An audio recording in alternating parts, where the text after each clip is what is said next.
This is a HeadGum podcast.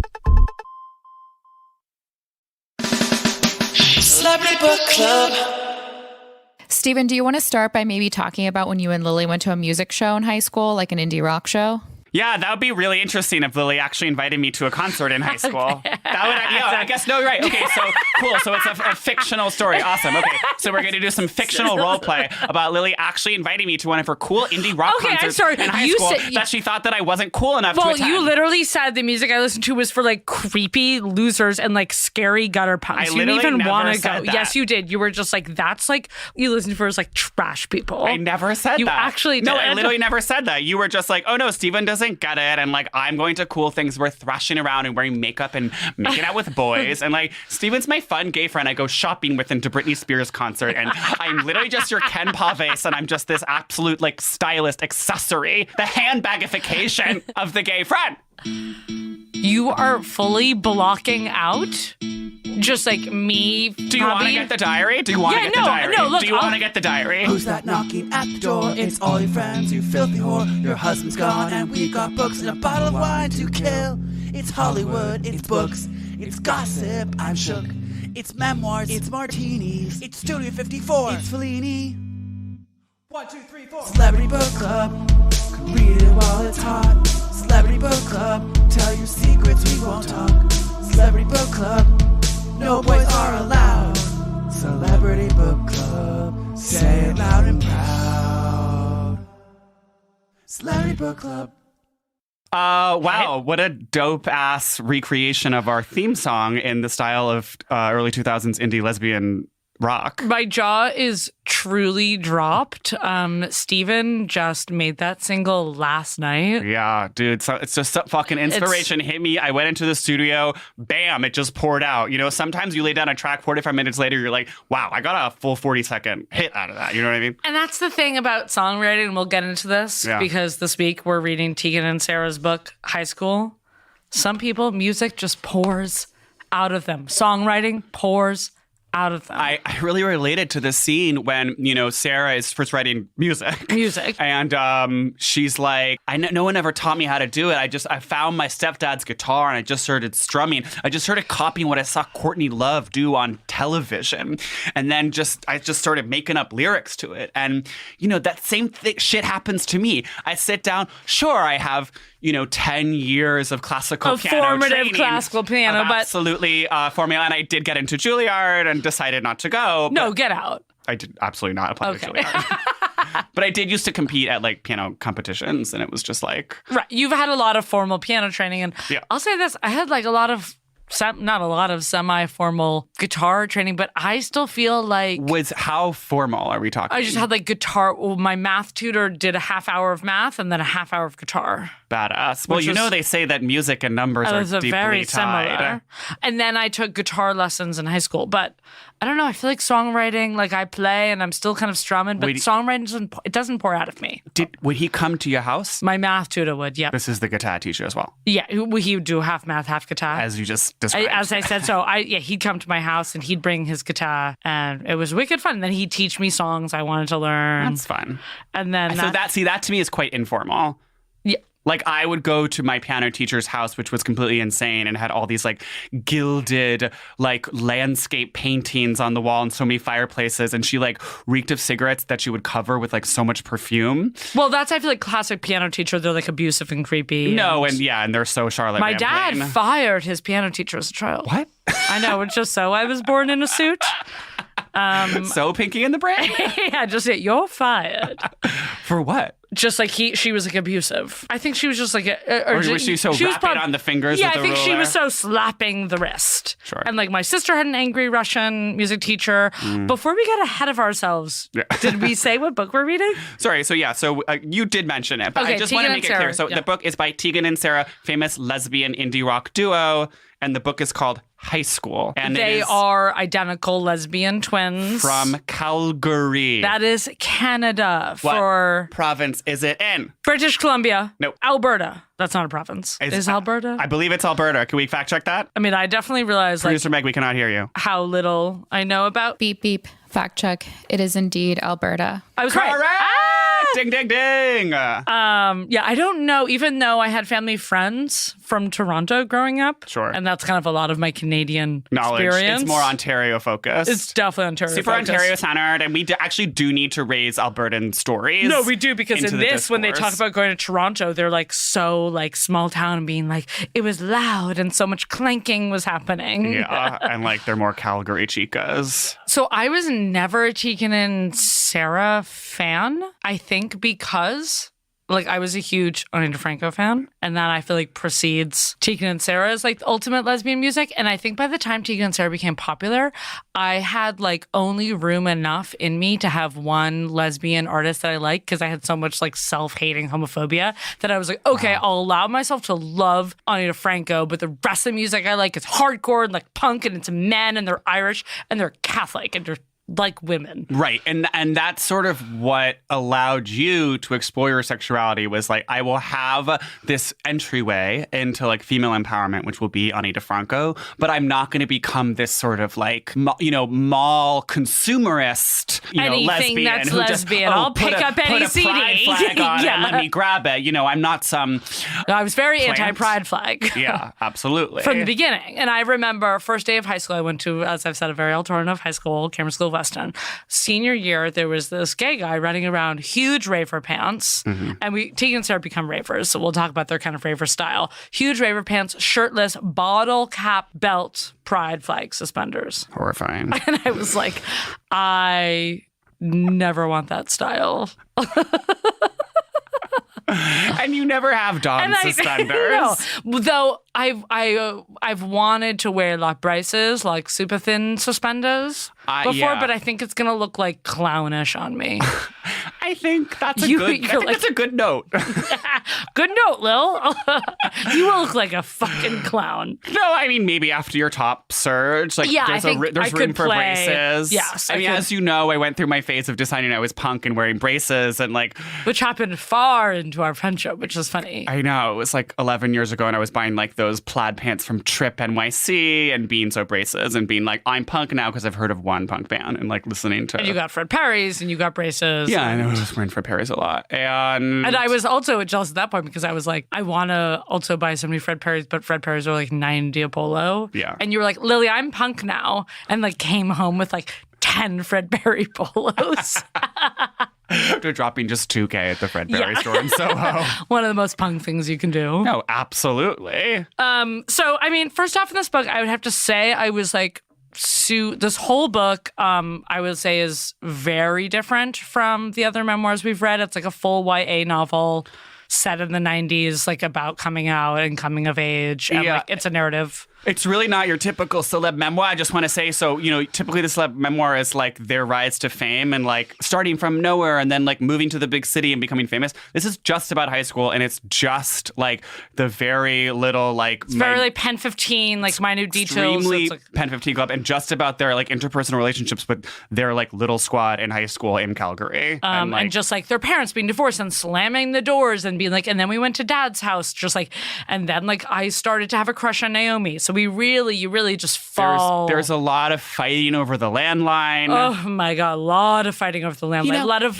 doors being unhinged because they're slamming them too much. I feel kids these days, all right, let me tell you, they're never going to know what it's like. They don't know that sensation of picking up the landline when the phone rings and you go pick up and then your mom also picks up and you're like, Mom, I got it. Mom. Get off! Mom, it's for me. I got it. And then she's like, okay, sweetie, just make sure you're in bed by 11. I'm like, Mom, it's fine. We used to talk on our landlines. Oh, God. All the time. All the time. I mean, we've discussed this in previous episodes. Okay. But I feel like we were less, I'm sure I was fighting over the landline with my sister, but I feel like she went to college by the time I was like... Yeah, my brother was old and weird and like wasn't using a landline, and... Fucking loser.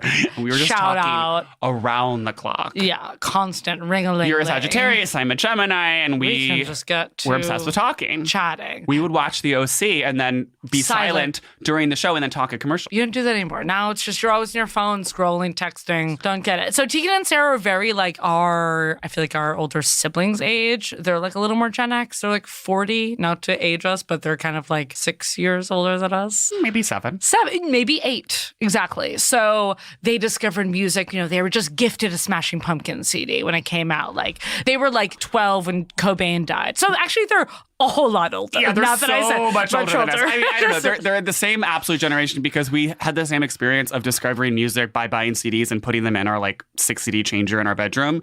And like when she talks about getting that Smashing Pumpkins CD, like Adore was one of my first CDs. That was actually like So you are old. I am old. Well, my very first CD was Smash Mouth that my cool uncle gave me. And Very cool. And then like my second round of CDs was Adore and then the Titanic soundtrack.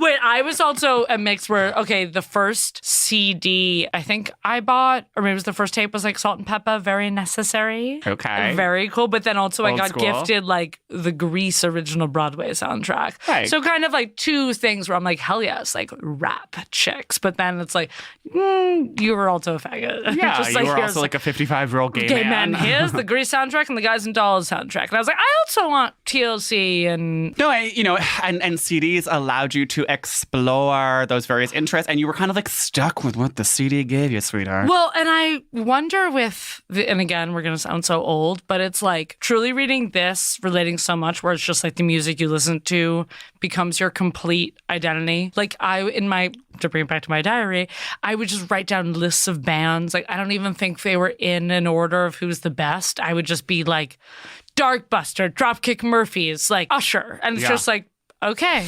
As I've said, I was more insane and like really into sort of the business side of the industry. Yeah. And I was always buying like CDs at Newbury Comics to just like boost their first week sales because I thought it was like really important for our listeners. Just by the way, Newbury Comics is the most iconic alternative chain in the New England area of like CDs. And now obviously like they've had to pivot and it's like way more you go in and it's like mostly Star Wars lunchboxes. And it's a lot of those like weird small little figurines dolls and with like big heads. novelty socks. So in this book, I was at Strand the other day. It was like there was a whole wall of socks. It's just like nerdy, straight culture is like the only culture that it produces any money for the economy anymore. So it's socks with fucking little planets on them as far as the eye can see. Bring back CDs. Literally. What happened to real culture? Okay, so I want to jump to the total middle of this book when they go to Atlanta to visit an aunt. Oh, and they go vintage shopping? And they go to like the cool area. It totally reminded me of going to Savers for the first time and like coming back with a haul for $30 and getting just like a leather jacket, a puffy blazer, new shorts, like crazy 70s pants. And also, again, that's when thrift stores were like 99 cents and it wasn't like thrift stores. There's stuff from Kirkland now. They're like $13.99. You're like, miss me? Fucking but scam. So their style was like huge pants, tons of stripes, sweaters, and their thrift store that they reference all the time in this book is Value City. Which made me think of Village Thrift in Chicago. The most iconic thrift store ever. I mean, I will say, I bet that thrift shopping is good in Calgary. Let's just, let's state the obvious. Thrift shopping is better the closer you get to the center of the country. Absolutely. Because thrift shopping on the coast, save for South Florida, which has some amazing gems. And probably maybe the North Carolina coast. No, but if you're in, But, New England, New York, does oh my not... God, it's completely picked through, like... Because we're all such vintage hounds. We're all so vintage it's like, hounds, A, but then B, the source material is not that great either. Right, you want like more totally ridiculous old Hell grandpas. Yes, granny shit. And like weird 70s shit. Like in high school, it's like, right, like I feel like I was finding such insane retro pieces at Savers that you just don't find anymore. But you also had, I think, a different style ethos back then. Yes. As well. No, I mean, I was much more 80s and like much more retro. But if I wanted to go into a thrift store like a Savers today, and like wanted that same like completely like Taz 80s basketball sneaker. I don't want you in a big Taz 80s basketball sneaker. I'm not saying. Let's step away from lunchbox lesbian culture. I'm saying hypothetically, if I wanted to go back to that, right. I don't think I could get that at like a Boston Savers. Sure. That's all I'm saying. And what we've lost when we talk about Taz sneakers. yeah.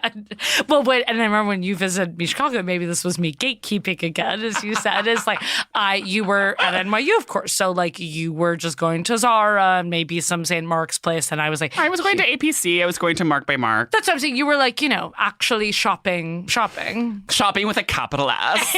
And I was like, this is Village Thrift. Like me and my friends, like we go here and we buy ridiculous shit. We only bought so much acid I remember wash. the first time I visited you, and a one Miss Mickey Blanco went into American Apparel to get a copy of Vice, and was just like, I need to get the newest Vice, and like grabbed it, and I was just like, oh, what's that? He was like, oh my God, Steven, you don't know what Vice is? It was so Tegan and Sara, and I was literally just like, oh my God, the cool alt kids are being just like, wow, you've never heard of this awesome magazine? Let me school you on this. Which is insane, not to call myself like cool again, but like I discovered Vice on a trip to New York City when I was 11.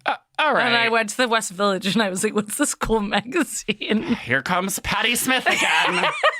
Sorry, I guess I didn't show it to you. Yeah, sorry. I was one of our shooting up during the Reagan years. I guess you weren't there. Here's the thing.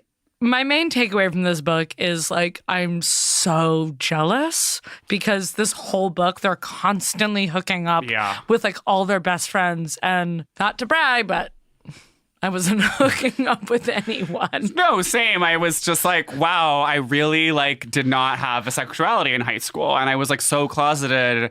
And I just, never had that outlet. And they were like, sure, they were, had to sneak out with and we were sneaking out and lying to our parents, but we were lying to our parents to go see Kathy Griffin at a casino and then like drive home. We weren't going to a rave and dropping acid. Right. And then just like wastedly like making out with someone of the same sex. No. And then just being like, I like you. And them just being like taking another hit of acid and like walking away. I mean, I couldn't have even imagined kissing a boy in high school, except for that one time I kissed Charlie Nicely at a cast party. Right, and I had my one makeout and then it was at the Harvard party. My one makeout of high school. Wait, with Kelly Zutra? Yeah.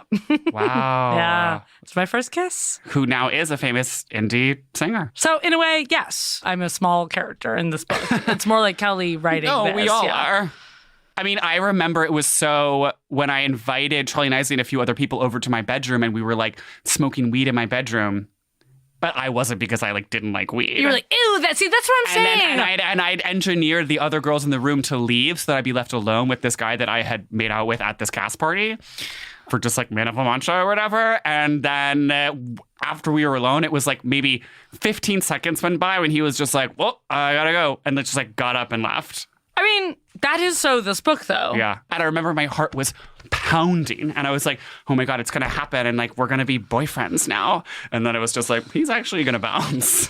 No, I mean, not to expose this wild tale, I also thought me and Kelly Zutra were going to be girlfriends. No, I mean, it was like the other time. Okay, so remember my very first hookup in senior year when I had that three-way kiss with two people. Who we will not mention. And one of them like went down on me for like 2 seconds.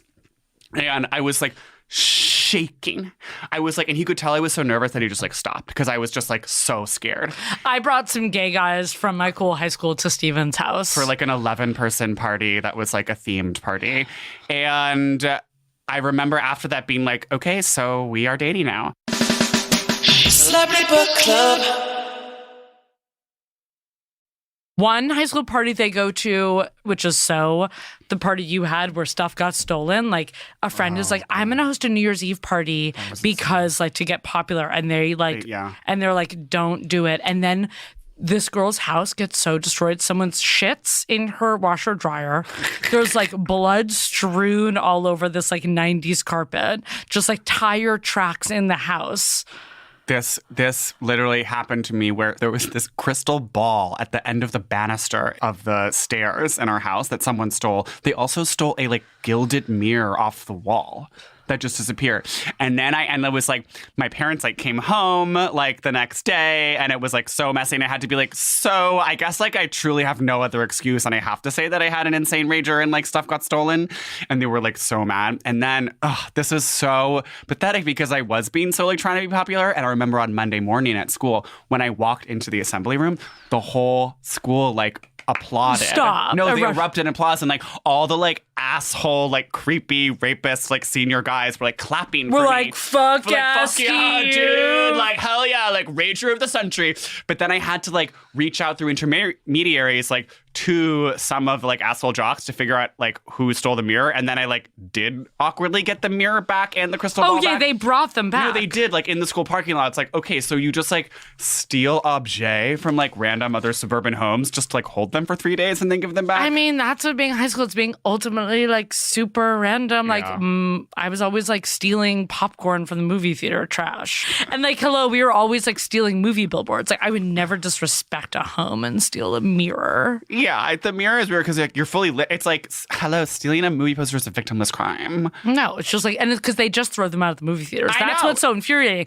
Yeah, I feel like all the time in high school, we would be like, can we have it? And the movie theater would be like, no. Okay, so this is my theory of maybe like why I didn't hook up as much as Tegan and Sara did in high school. I think when all throughout this high school book is there's like are having girlfriends and having these like slumber parties, and their dad like gives them their lake house, and they like both go there with their girlfriends and they're like having sex, but they were still not like admitting to themselves that they were gay. They were just kind of like, oh, well, we're just like two twins who have really long hair, we're huge jeans and like huge shirts, but like we're closeted. And I kind of think I feel like I was too conscious of my gayness that I couldn't have accidental hookups with girls where I was like, oh Right, my 'cause God, you- it's just like literally a joke. Because well, you like also we're just couldn't- like impressing guys. Like it's actually, who cares? Like I don't care. Like I was too invested. Well, A, you were too invested. Yeah. B, you were too self-aware. You weren't like, I'm exploring. You were just like, no, I'm a lesbian. Yeah. You weren't just like, oh, weird. Me and my like best squad of like long-haired femmes are all having sleepovers. And, like, just, things are getting weird. and We're going to cuddling, and raves. It's weird. What's happening? Like, Because then they would just you be just like, had like such a like misfit squad of just like faggots and just like other bisexuals, and like it wasn't so like, oh, like we're having this oops femme sleepover. right. I was too nervous because it's like the biggest fear in high school is for some girl to be like, ew, like stop staring at me, you're being such a lesbian, or like, ew, the lesbian is staring at me. And that was my biggest fear, to be like the stereotype of like a creepy lesbian. Which I think stems back, I'll pull out some trivia here, is I had a crush on this girl in 6th grade. And we like literally did, she was super tall and is now. Mare? Like, no, I actually never had a crush on my best friend. But This you was kissed like, her and realized you were gay. You always get that story wrong. Sorry, I have a blind spot when it comes to women and their history.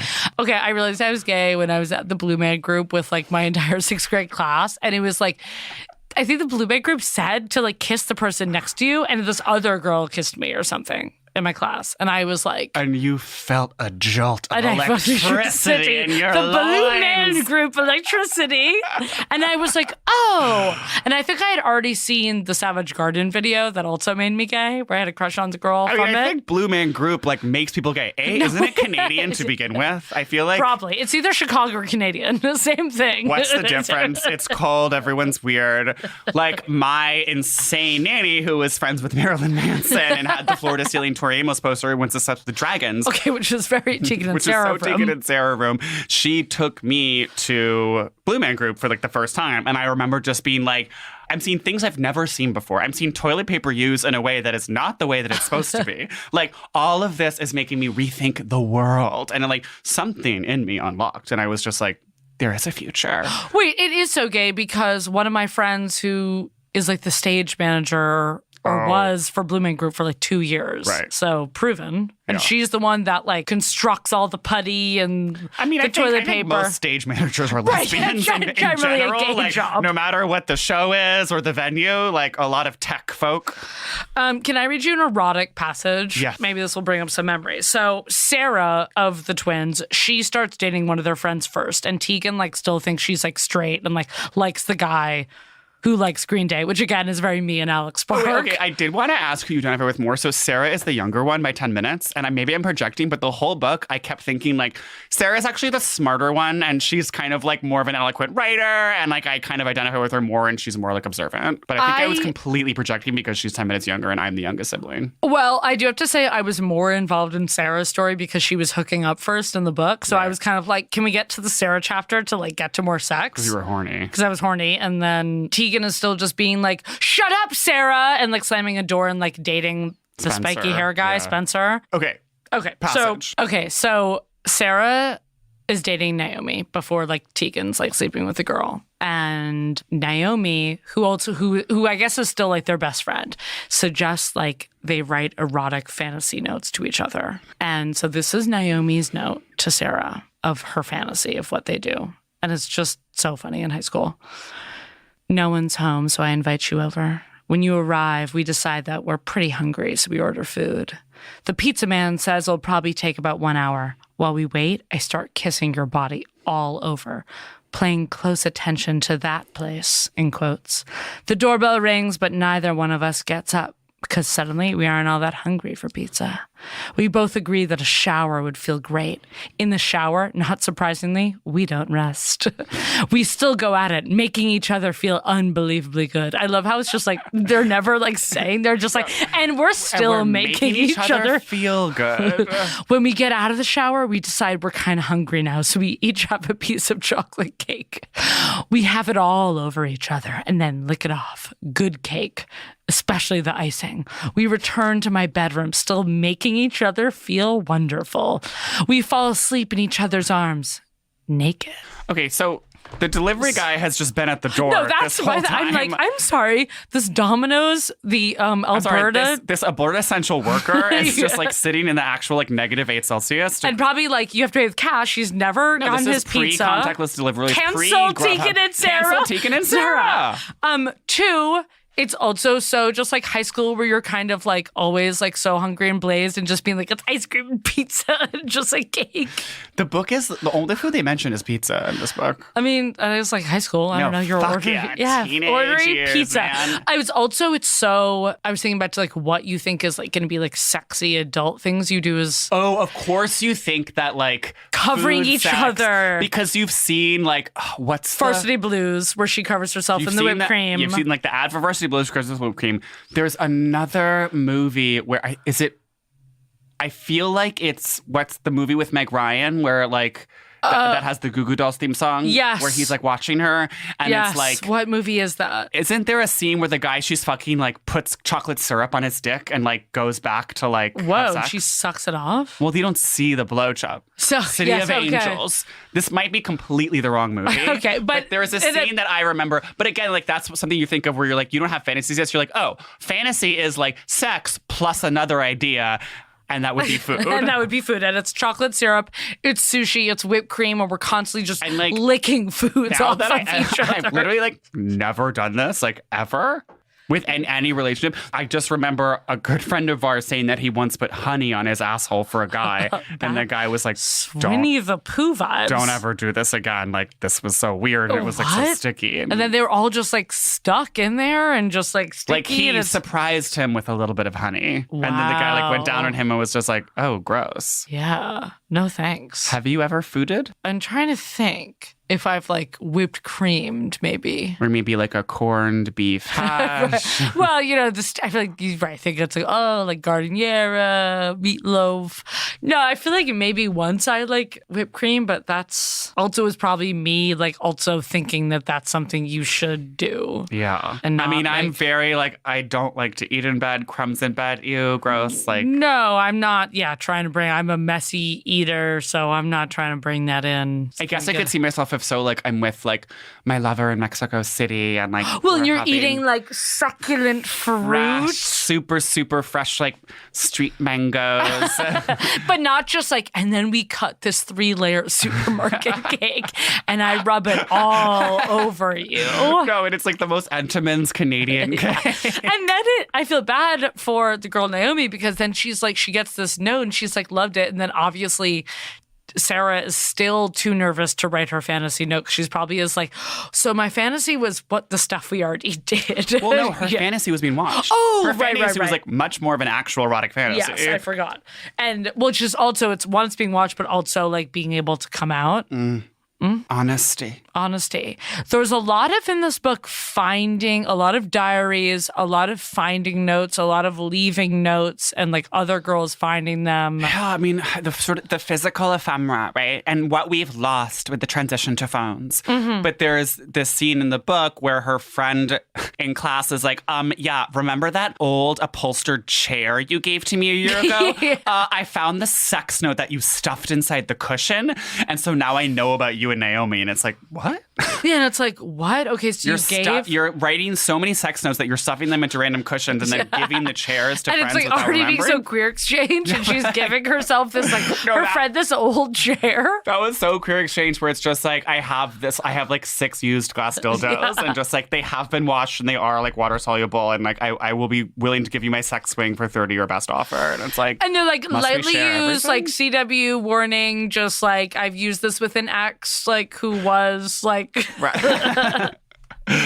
who was canceled like in Minneapolis like 6 months ago. Also, it's so classic lesbian toxic pimp about both Tegan and Sara is that like the whole book they're just being like, oh, like, and I'm sure this was happening, like, you know, girls would say like, I like you, but I'm also still dating a boyfriend. We had to like be secret. But it also sounds like they're kind of breaking hearts whichever way they go a little bit. Like, you think that they're being careless with other people's feelings? No, I just mean I'm sure she, like, they're both breaking each other's hearts. It's like high school, Naomi, like this girl Naomi who wants to eat cake all over her, goes to Montreal and gets like a hot French boyfriend, Frederick, and is like, yeah, we're having sex.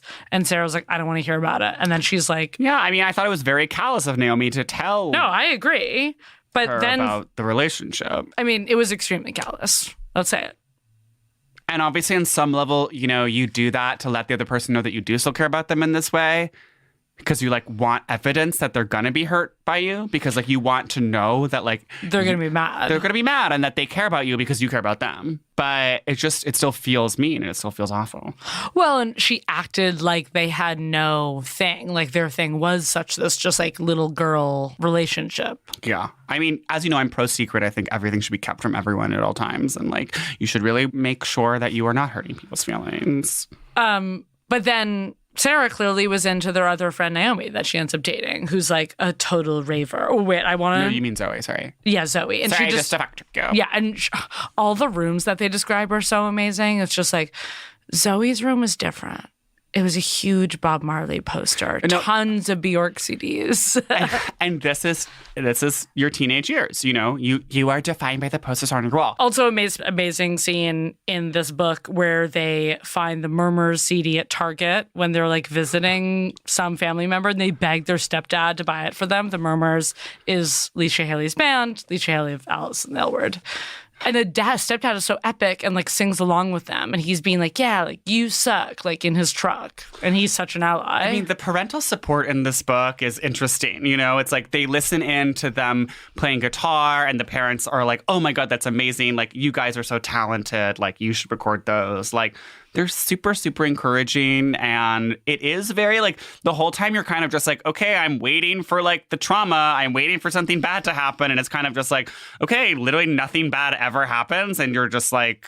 No, that's what was kind of... Not that you need trauma. And maybe that's kind of like refreshing in a way that it's just kind of honest and they're not pretending that they have like this horrible experience. But I'm a little bit just like, is anything bad ever going to happen? Well, I think it's just like we're trained for a lot of these coming out stories to have so much trauma. And it's like, I don't know, like in a way it is like, yes, there's a lot of like drama because like friends are being like, I'm straight. And like, you know, sexuality drama and like they feel like they can't come out, but like they're not getting abused. Like there's no like crazy homophobia. Like their friend group seems like pretty funky. And there's some like very fun photos in the book of like all of them like... No, and the bullying is like one guy puts gum in her hair once. It's just like, that's as bad as it gets. Oh, well, there is a scene where they have like one homophobic uncle that is very funny. And then the aunt calls him a prude because that's when they go to that garage style store called the Junkyard's Daughter or whatever. Right. And some aunt is like, I saw two girls kissing.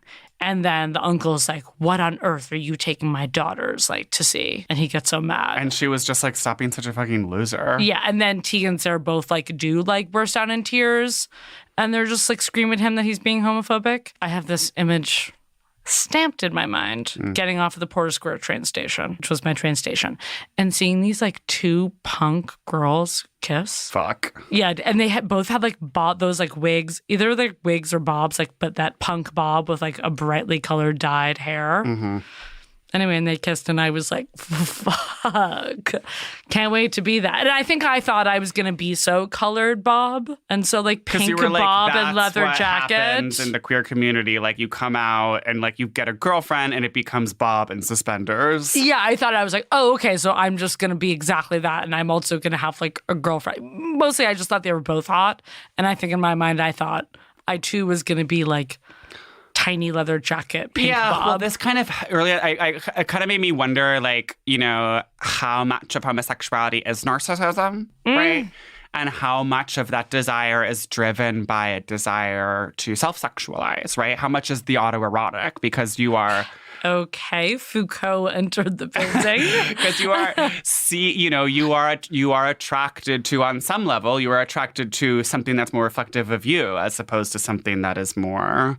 you know, that you are raised to believe is the opposite. True. Though I would say my type is very not me in the end. As in, this is the end, I guess. I'm not a clone fucker. But see, then I was thinking. Yeah. As I was interesting. reading. Okay. I actually had some thoughts. Yeah, no. As I was reading this book, and I was just kind of like, I feel like you as like this sort of like Staten Island Republican are sort of like rarer amongst the lesbian community. Because you're always just like, yeah, like a nice little femme girl with your tits and ass. And it's like, I feel like the way that they describe being attracted to girls is like, they're more kind of like, you know, lesbians are always like, oh, they're more attracted to other things that aren't necessarily the physical form. They're attracted to power and intelligence. And it's like... the way she spoke, the way she carried herself, the way she walked. The way she talked about semiotics. Right.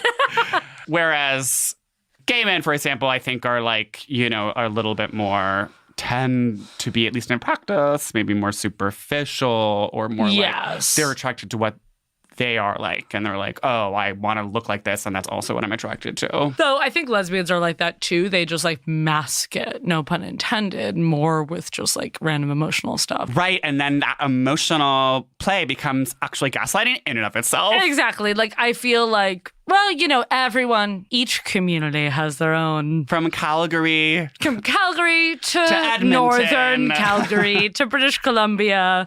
Like, yes, I think, well, so I think it's easier, I don't know, with like gay guys to be like a clone fucker. Well, sure. And it's just like, you know, we're more like visible and like there's more clubs for gay guys, etc. More saunas. Right, but I meant just like, right, it's like when kind of in history of lesbians, it's like butch femme. And then by the 70s, everyone was like, oh, butch femme is disgusting because like you shouldn't try to look like a man. Right. That was so second wave and it got so like turfy. And then... oh, well, okay, but this was actually also my other point, which was that every single book we've read has done this. But when they describe like coming into their bodies and how awkward they felt. So and it's awkward. Always this insane thing where they're just like bragging about how thin they are, how small they are, but how tall they are. And just being like, yeah, I had these like huge breasts that were so feminine, so I had to hide them because I was so tiny and everyone thought I was like this tiny little boy and I was this tiny little girl and I was so tall and tiny and thin and small and huge. Gangly and had this long brown hair. And I was hiding under coats and I was hiding under dress. I had long hair, was so glamorous. I was a model and I couldn't be a model. The only difference, I fully agree with you, the only difference with this is that like they are gay, so it's like their style was massive, huge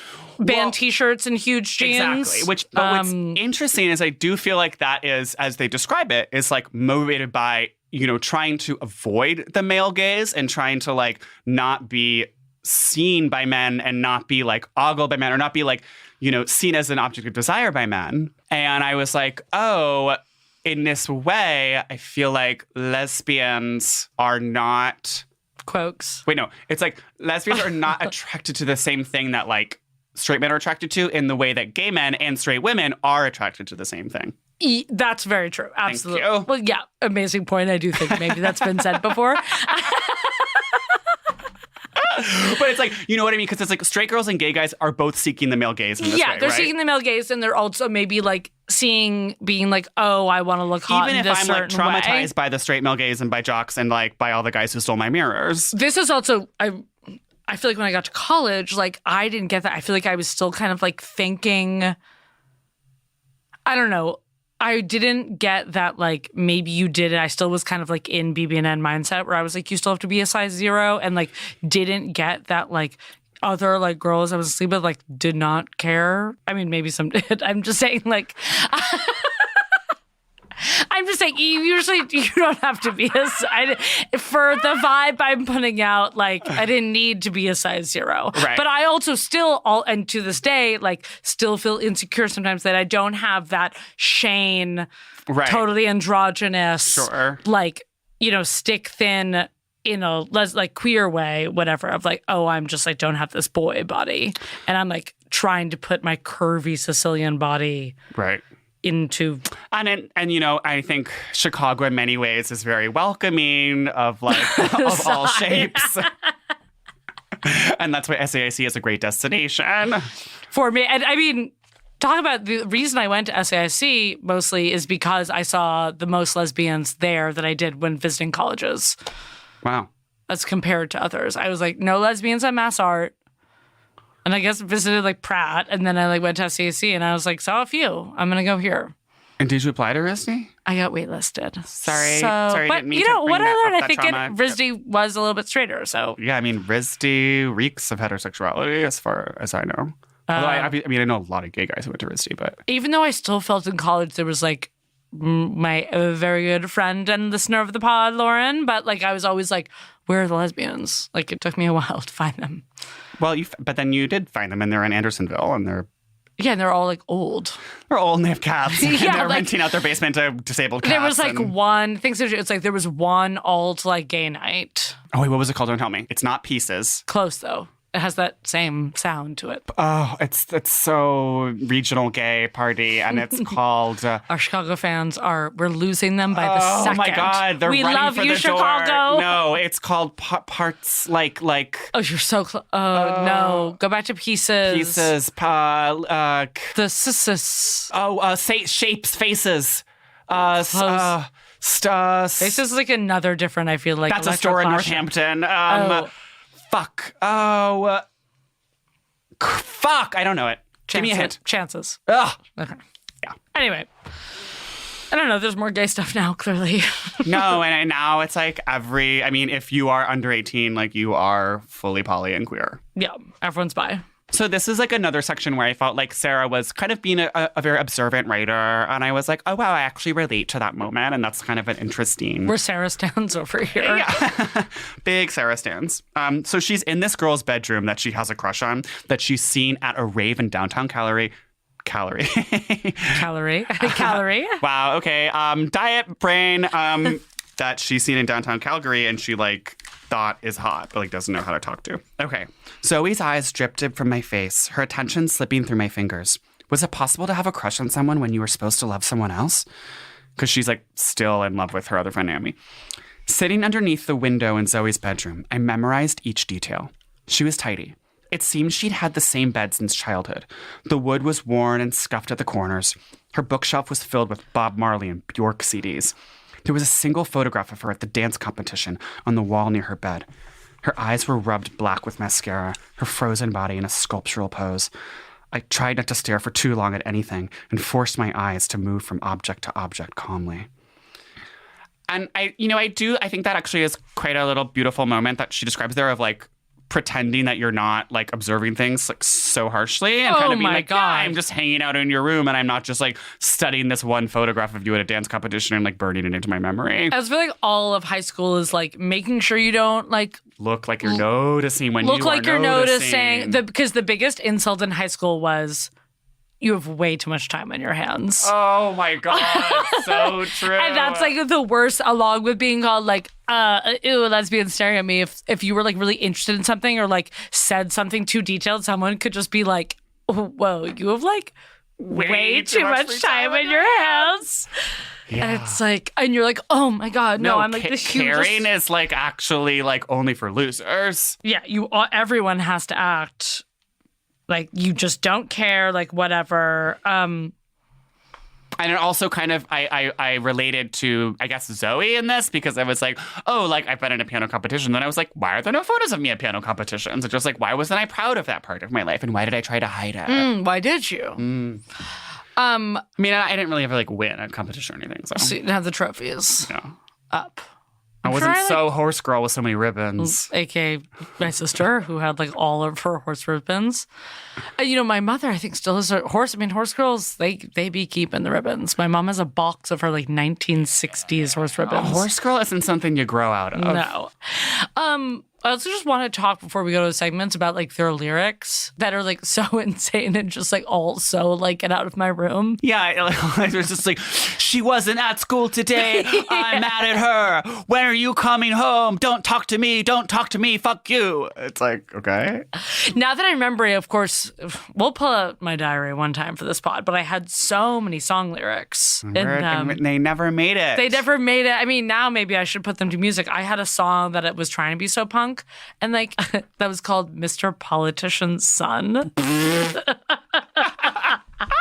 Wait, was it kind of a fuck you? Yeah, it was like a fuck you to if you were like a rich politician's son. Hell yeah. And I was like, truth to power. Yeah, and I was like, you're just Mr. Politician's son. Like, your dad was elected, so like you're just rich or whatever. It's like, okay. And it's like, whomst was I talking about? The Kennedys? Were you kind of, yeah, I mean, even though you but I'm like Kennedy obsessed, I know. I mean, I wonder, was that you kind of listening to like English punk of the 80s? Yeah, like that was anti-Thatcher. And it was like anti-Thatcher or just like, right, like anti, like, rich little boys that got to, be in parliament. Yeah, I think that was just me trying to copy other punk lyrics and just you were giving it all and like you didn't even work for it. That's how it starts. I started doing comedy, you know what I mean? We were copying Peretti. We were just doing what we liked. Dane Cook, man, Louis. Fucking just like, I was just doing straight Louis sets, word for word, because I didn't have my own material, but you find your groove.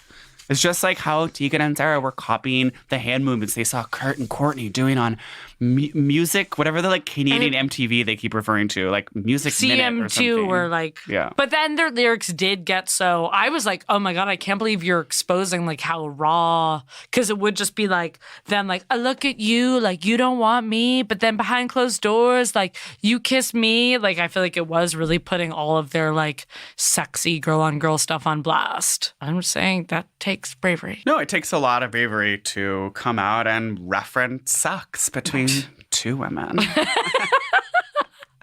On that note,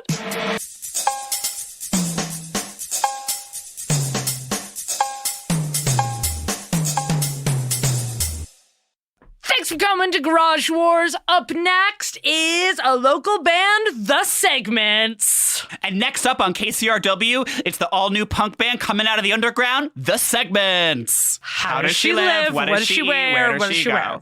Where? Okay, so they wear like Jinkos in whatever the early 2000s. Right, but now like they're so I'm like sure they're so Sauconys. It's Sauconys, skinnies, crop leather jacket, buttoned members up, only, printed. Still. I was looking at their merch and like it's all these like oversized sweatshirts that say twin. Stop. And then one that's like a pocket tee. I'm sorry, that is like absolute lobotomy level. What? Just like twin, that's it? Twin. It's like, yep, you are. I mean, did they have a Paul Frank face? No, I think it was like, they say that's like, it was like Bugle Boy. Okay. I mean, what's also weird is I read some article with them and they were talking about how like, they're being so like, oh, my style was so bad in like high school and being so embarrassed by it. And it's like, your high school, like Hesher style of like. Was way more of an actual style than just being like cropped leather jacket, like so Elwood Gen. It's so Gen Q. So Gen Q, like fully Cole's back to school lesbian. Well, I have to say, to bring up my famous haircut again that I got recently, I almost didn't get a haircut because, Steven, you sent me a Tegan and Sara TikTok. Yeah. And you were like, so this is your hair? And this is what I'm saying, and that's why I didn't invite you to shows, because you bullied me. Okay, there's a difference between bullying and guidance. Well, and I didn't get that haircut. I didn't get the Tegan and Sara. No, you didn't. And it was a good guardrail. It was. No, it absolutely. But you sent me that, and I was like, this is so embarrassing. Like, I'm not even gonna get a haircut. Like, no, but you found the specificity and the vocab and the references that you needed to get the haircut that empowered you. Exactly. No, and that's why I praise you also for sending me that photo to kind of steer me. Thank you. So I say, yes, it's a bullying, but I needed it. It's a steer. It's a bully steer. A bully steer.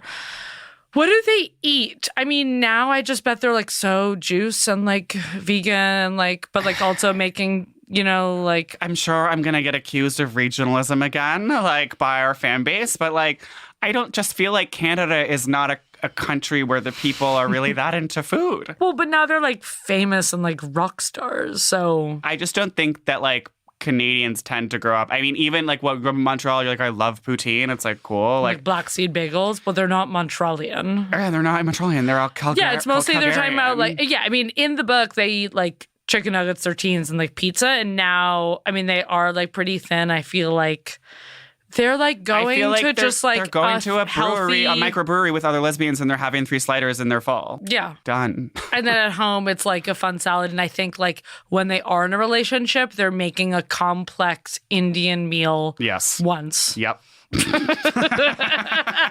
And just being like, oh, so much fun. Emmy and I made tikka masala. We made chapatis.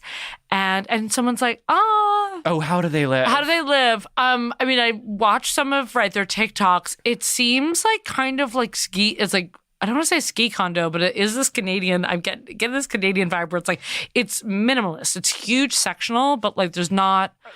There's space. There's dimension, but it's not so full of like kooky objet. I feel like they're not like such like Cambridge Crunchy collectors. No, it seems a little more sterile. I think like there's definitely like a room with all their platinum records. I'm sure they have some random art that's kind of pop art-esque. I mean, they have like some framed, like cool graphic work from like another cool artist that they know. Yes. Yeah. One of them does have like insanely cute Scottish Fold cats, which are like $3,000. So. Oh, and they're from just like an exclusive cattery. Yeah. I bet they also have like chic cat I've tree lately stuff. Been thinking that Scottish Folds are so fucking cute. Yeah, they're the cutest. And they always are literally that like emoji docile with this and face like, and being like, Anyway, you know what I mean? Like they have like minimal, like chic cattery stuff. Right. Okay. So they have like they tower. have that Scandinavian litter box that you enter through the top, and it's just like so minimal in wood. Next. Who are you in the book? Okay. This is kind of hard because I was like, maybe I'm Tegan, but like maybe I'm just Bruce, their stepdad who like is always blasting Bruce Springsteen and turning his shirts into muscle shirts. But like, I mean, that he's an inspiration for you. He's more of a style icon, and I think I'm one of the Tegan and Sara's. There's a difference between being someone and being inspired by their style, where it's like, wow, you're not like spending so many years building a model home, and like, and I don't like work at a factory in Calgary, and like calling Kurt Cobain a faggot or whatever.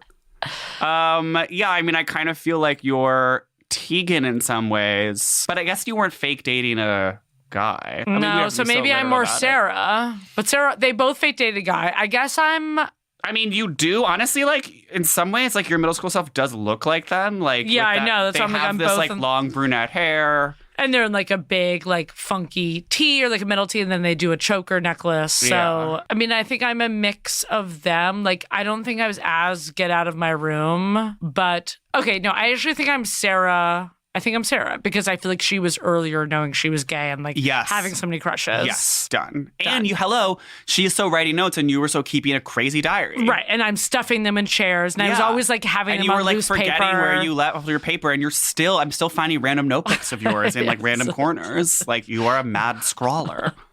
And like maybe I want people to find those scrawls. Exactly. And that's the desire. That's the rooted desire. Leaving them out. Beneath the hiding. Okay, I am...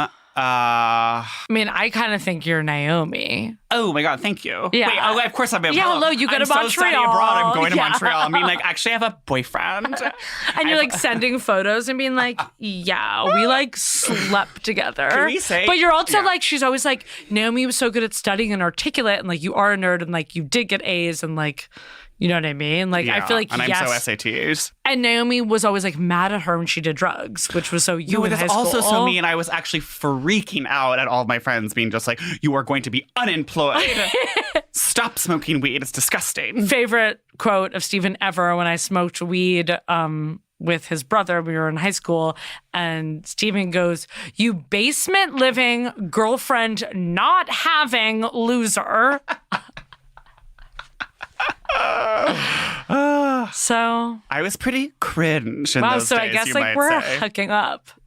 Right, because you're Sarah and I'm Naomi. Right, but now we're still best friends, even though we're not hooking up anymore. But so yeah, I'm glad I'm not. I'm also glad that I'm not, because I was worried that I might be the drama teacher she describes as like really effete, and like everyone like spread rumors about his sexuality, and he did nothing to dispel them. And then he also like kind of helped her out when she like cried because someone like was being there's that one bullying scene, right, where someone was calling someone like saying like all gay people get AIDS. Right.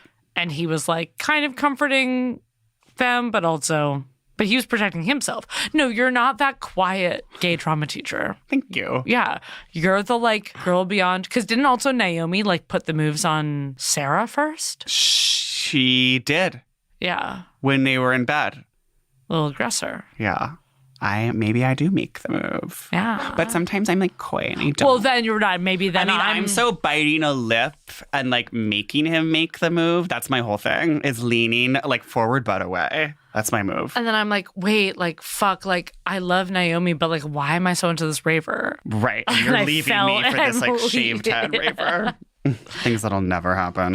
I wish. And that's us. Yeah, I mean, I give this book like 3 out of 5 cassette tapes. I feel like it is a young adult novel. It's like more, I don't know. I didn't like 3 out of 5. I'm just saying, like, I didn't get anything that I want out of a memoir. I didn't get anything about their rise to fame. I didn't get anything about the music industry. Okay, but you're talking memoir? I didn't get any gossip. It was full of gossip. Gossip about their like, but gossip about their like teen sex lives. interpersonal like teen relationships with their friends. Like, So not what? not like gossip about like becoming like famous or like the music industry. Well, and or, here like, you have it. You know, it's just like you're the gay guy and you're looking for gossip about, you know, like Coachella. And I was like literally stealing off like to not talk to people to read this. My head was buried. I was like, I literally felt talking about it. I was like, am I ready to talk about my diary today? Like, I was just really taken. I give it like 4.5 Maple Leafs out of 5 Maple Leafs. Wow. I was obsessed. I was page turning. Huge discrepancy in the celebrity book club world. But I mean, to that point, it's like, how much are you willing to project, you know, your experience onto the book? And that's how much you can take away. And, you know, I think very fittingly, the cover of the book is a mirror. Is a mirror. She didn't even talk about. So, and it's kind of a twisted mirror. Yeah. But, you know, this is not your normal. You can literally see your reflection in the cover. Ma'am, this is much more of a queer YA. But this is also better than I feel like a lot of other random queer YA stuff that is like shitty. I guess I haven't really read a lot of queer YA, so I can't speak to that. This also makes sense because you like don't like novels and you like I hate novels. I hate fiction. And this like is much more of reads like a fiction book. So Actually, as I've said, the only way I would read fiction if it involves like spies, murder, detectives, politics, like you'll read about sex. Yeah, but it has to be. But if it is fiction, it has to be like if this was a book about 2 gay boy twins. But no, not even no. Come on. No, I would need some other level of intrigue. And they were twins, and they were like fucking their friends. There's no sex in this book. Yes, there is. They are fucking in the shower. There is that one scene where she says, "We made each other feel good." Okay. No, Stephen. I want dicks. No, I want penetration. She always is talking about it. She's like, yeah, and she's then like, just, you touched my place. It's no, like it's too. Have it's too an chaste. imagination. That's what I'm saying. No, this is why, and this is go back to why I hate fiction. They're always is sneaking because off. They make you do all the work. I don't want to sit there and imagine like what a vagina sorry, is in my I head. have an imagination. I want you to tell me what things are. I want you to say the folds of her lips. They're closing the door. They're locking the door. They're going away. Sweat dripped like down her pussy. I was 4 fingers in. She was writhing. You know what I mean? It's I guess. Sorry, I could imagine that they were 4 fingers in when they locked the door in their Alberta lake house, and they were like, "We're going to bed," and then her and Alex were draping their legs over each other. It's like they were. I'm sitting there going, I don't know. They're Canadian lesbians in their parents' room. Maybe there's no fingers in. Maybe they're just fully in mittens and they're just rubbing. They're in mittens. All right. Well, you know what? Make your own freaking decision of whether you want to read this or not. Yeah, ultimately, like, life is about free fucking will. Yeah, and just like you can go to Marc Jacobs and not read it and have no imagination, or you could like maybe think for once and go thrift shopping to like come up with shit that's in a book, and you actually just want to go like watch a TV show or a movie or make music. Thank you. Actually, go out and why don't you fucking record a song and contribute something to the world rather than just fucking consuming. Wow. I'm going to go home to my electric guitar, jealous. No, because... With your piano. Actually, because I have an electric fucking keyboard that has hundreds of sounds on it. Okay, next week we are reading none other than Boston Celtics legend Kevin Garnett. Hell fucking yeah, my hero brought rings to fucking Boston for the first time. Flags. I mean, not the first time. But okay, but a lot of rings recently. A lot of rings a lot recently. Of score, a lot Recent of points. Rings. A lot of baskets and hoops. He is the object of every woman's desire. Also in Uncut Gems, maybe you heard of it. Yeah, and also this is a hot new release. It comes out tomorrow. We don't even have the books in our hands. Yeah. Oh yeah, and I'm sorry, is it pegged to St. Paddy's Day? Maybe it is. Oh yeah. New Pints. stuff. I'm gonna bring so much green beer over here.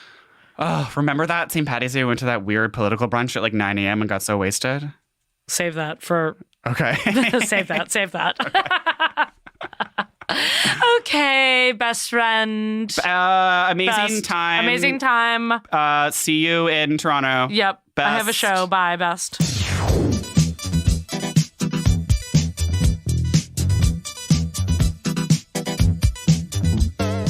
Celebrity Book Club is presented by Prologue Projects and HeadGum. The show is produced by Meg Murnane, and she drives me fucking crazy. I don't know why. With editorial support from Andrew Parsons and Leon fucking Nafok. Shit. He broke my heart. Engineering by Ferris Monchi. Original theme song by Stephen Phillips Horst. Artwork by Teddy Blanks. His shit is amazing. You have to check it out. Chips and Y. Follow us on Twitter at CBC The Pod. Subscribe in your favorite podcast app and leave us a review. And don't forget to tell your friends about us.